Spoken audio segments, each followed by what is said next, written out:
Take thee, Elizabeth Alexander of Mary. To my wedded wife. To my wedded wife. Again and again the people called for Elizabeth and Philip. Again and again they joyfully responded. In 1952, the couple set off on a tour of the Commonwealth. The King came with them to the airport. It was the last time they were to see King George VI, who, unknown to his daughter, was in the final stages of lung cancer. It was a farewell. It was also, as events turned out, goodbye.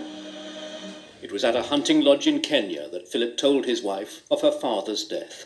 Someone who was there said Philip looked as though half the world had dropped on him. They returned to London to lead the national mourning. And now here is the Queen. His wife was now Queen. Philip was there in support, but he was never given the title Prince Consort, and his role was undefined. He channeled some of his restless energy into a boisterous social life. He and a group of male friends met every week in rooms above a restaurant in London's Soho. There were long, convivial lunches, visits to nightclubs, and glamorous companions. By the 1960s, Philip's life was more settled. He and the Queen had completed their family with 2 more children, Andrew and Edward, who joined Charles and Anne, and he had found a new role for himself. Is it the 18th we're due back now? 18th. From his office in the palace, he promoted issues in which he had a personal interest. 40 minutes to get round the world. Well, it's going to be a bit of a rush. It may leave you a little bit muddled. Yet diplomacy seemed alien to him. He urged British industry to pull its finger out and complained on American television that the royal family didn't have enough money. Inevitably, if nothing happens, we shall either have to, we may have to move into smaller premises, who knows? He blundered on a state visit to China with the Queen. He made what he thought was a private remark about slitty eyes.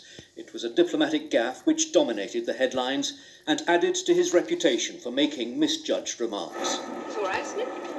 Yet Philip had a sharp, inquiring mind and was determined to make a contribution of his own.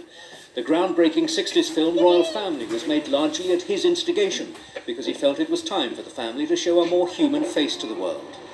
The salad is ready. Good. And for many years he toured the globe as president of the then World Wildlife Fund, speaking out about the need to conserve nature. We depend on being part of the web of life.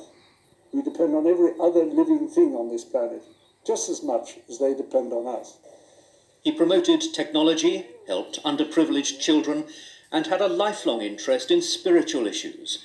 But his most lasting creation was the scheme named after him, the Duke of Edinburgh's Award, which encouraged young people to realise their potential. To give young people a chance to discover their own abilities for themselves as an introduction to the responsibilities and interests of the grown-up world, and incidentally, to make new friends and have a great deal of fun and satisfaction in the present. No decade was more difficult for the royal family than the 1990s. The death of Diana, Princess of Wales, was both a family tragedy and a moment of tension for the monarchy. It was the Queen to whom the country looked for public comfort. It was Philip to whom the Queen turned for private support. And still Prince William, with his head hung, walking next to his grandfather. It was Philip whose gentle encouragement had persuaded William and Harry to walk behind their mother's coffin to her funeral. And, contrary to his sometimes insensitive image, it had been Philip who had taken the lead in trying to understand the domestic problems of his children, prompted perhaps by his own memories of what it's like to marry into the royal family. Philip remained physically active at an age when most men would have relished retirement. He went carriage driving, and he was still carrying out more engagements than many younger members of the family. Some he did alone, such as this visit to British troops in Iraq. How did you get into this? But most he did with his wife. He was the figure a few paces behind the Queen, always looking out for her, and often guiding children through the barriers to present their flowers to her.